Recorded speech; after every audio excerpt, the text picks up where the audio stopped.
guys, so happy New Year's Day. It is officially 2025.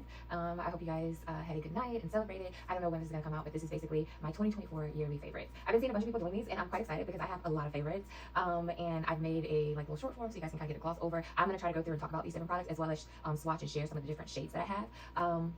Except for NARS, I have a lot of her stuff. Yeah, so the stuff is laid out right here in front of me and I'm going to try to go by category. If you see me like looking over there, it might be because I'm looking to see what is coming up. And before I get too far along, let me grab some makeup wipes. Okay, so I have these things. I moved over some things here, and I think I'm going to maybe do maybe 2 or 3 categories, and then go put that stuff away, so it's not all overwhelming at the end. So we'll see how it goes. I did grab some makeup wipes because I do want to swap some things for you guys. I am in your dark deep category. I'm usually the last, just to give you guys an idea. And in my description box, I try to always, especially when it's like foundation type videos, post my color matches are the closest shades to me. I'm usually the last shade in the dark category, most dark categories.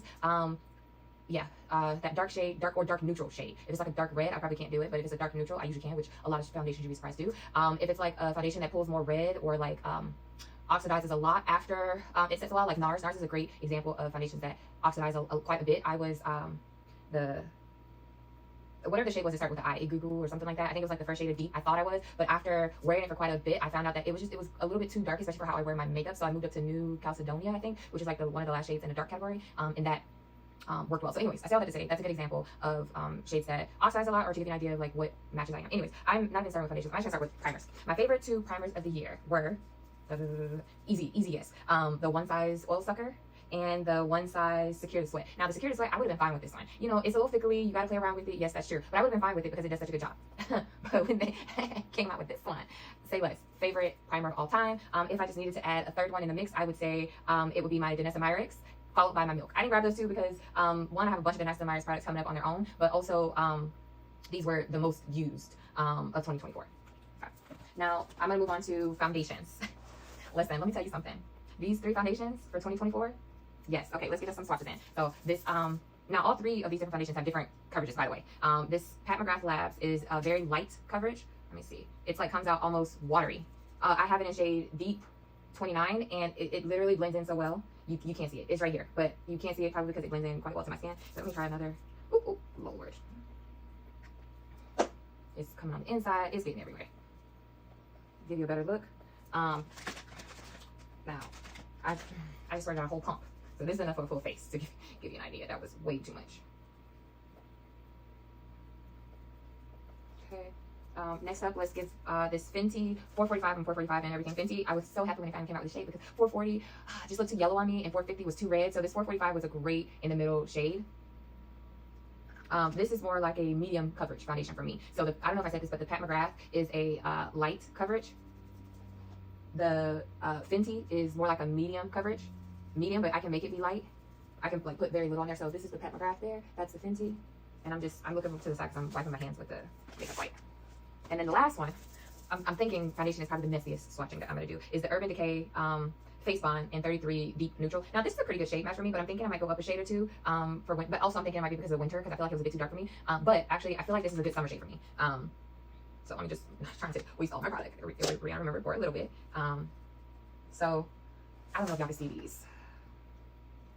So here is the Pat McGrath, Fenty, Urban Decay. So there's all 3 there. Hopefully y'all can see the 3 swatches. Yeah. So the Urban Decay, I think you can tell on the camera that it pulls a little bit more red, especially right on top of my skin tone, and it actually makes the Fenty look more yellow, and I guess the Pat McGrath more neutral. I don't know. The 3 of them next to each other is quite interesting because they all are actually pretty good matches for my skin complexion. But they look, isn't that crazy? They look different. Foundations can look so different swatched, or even on your face. They can look different on your face, but be the perfect match at the same time. Anyways, with, of course, depending on what you use, like your concealer, your powders, etc., that will also make or break your look. Okay, so those are foundations. I'm hoping those are the messiest I have here. Of course, I have my Pat McGrath. Oh, I'm moving into my concealer category now. So I did primers, I did foundations, I'm moving into concealers. I have my Pat McGrath concealers in D29, MD26, and I believe I have another one. I don't know where it is. I have a 3rd one because when I like things, I get multiples of it. Different shades. You'll see that throughout this my favorites video. You're gonna see that the things that I like, I have multiple shades of it because I like it. All right, so those are the 2 Pat McGrath concealers. Now these concealers are in no particular order. I like them all. I like this Fenty concealer. This is the Fenty and We're Even. It's in shade 420W. Should I swatch these? I should swatch these. Okay, we'll do it here. So that's the Fenty. I feel like you can't see them well. I'm not even sure if I should swatch. Okay, so that's a Fenty. Next up, I have the Giorgio Armani Luminous Silk in 1175. Now, when they made this, they decided they wanted to make sure that your face looked right. This concealer right here, let me tell you something.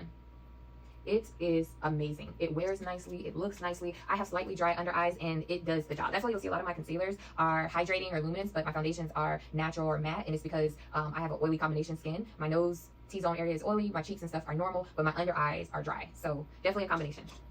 If I can't, I was about to say if I had a favorite, but I can't even say I have a favorite for concealers because I love this. This is the Givenchy Prisme Libre Skin Concealer. It's in shade W430, and it is amazing. I'm just swatching. I didn't even show y'all what I swatched. Okay, so this is the Fenty. Yeah, this is the Fenty. This is the Giorgio Armani, and this is the Givenchy. Okay, next up, I have the Natasha Denona. This one is in a lot of people's yearly favorites because it's pretty good. It's an RP8. It's a lot of her concealers are color correcting, which I really like. I wanted to get a couple more shades, but I decided to get a couple more shades in the LYS because it was significantly cheaper, and it is on par, actually. I feel like the Natasha Denona and the LYS concealers go hand in hand. Both long lasting, hydrating, can be color correcting, can do everything you want. The only thing is that the LYS concealers, I don't like the applicator. I don't like, it's like tough to pull out. You'll see in a second. But these are the LYS concealers that I have. And I have them in shades DG6, DPP1, and DN5. Now DPP1 is definitely too dark, but I'll use it just the same. So this is, I'll put DPP1 first, and see, to put it in is actually quite difficult. Next, let's go with DN5. And finally, I will swatch DG6. Y'all, I don't think I'll be swatching everything here. This is gonna take a long time. Who gonna edit all this? All right, so these are, let me try to come closer. These are the swatches.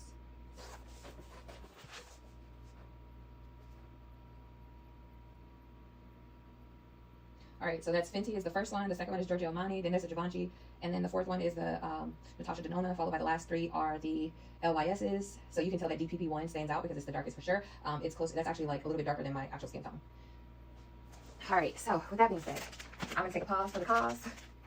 I am going to, first thing first, wipe my arm. I did not swatch the Pat McGrath concealers. And I'm not. The one that I have that's in my bathroom that's open, that it's fine. I don't remember the number. When I go in there, I'll look to see what it is and bring it back out. These two, the applicator tips are broken, but I'm still using them until I replace them. Or I'm finished with them. They're basically done. I bought like a little applicator, a silicone applicator to get the rest of the product out of the concealer. That's how much I like that Pat McGrath concealer. Okay, it's good. Okay, I need to, which I'm tired. Okay, I need to go ahead and pause so I can go put this away and I can start in the next category. See you in a minute. Well, a few seconds, you'll see.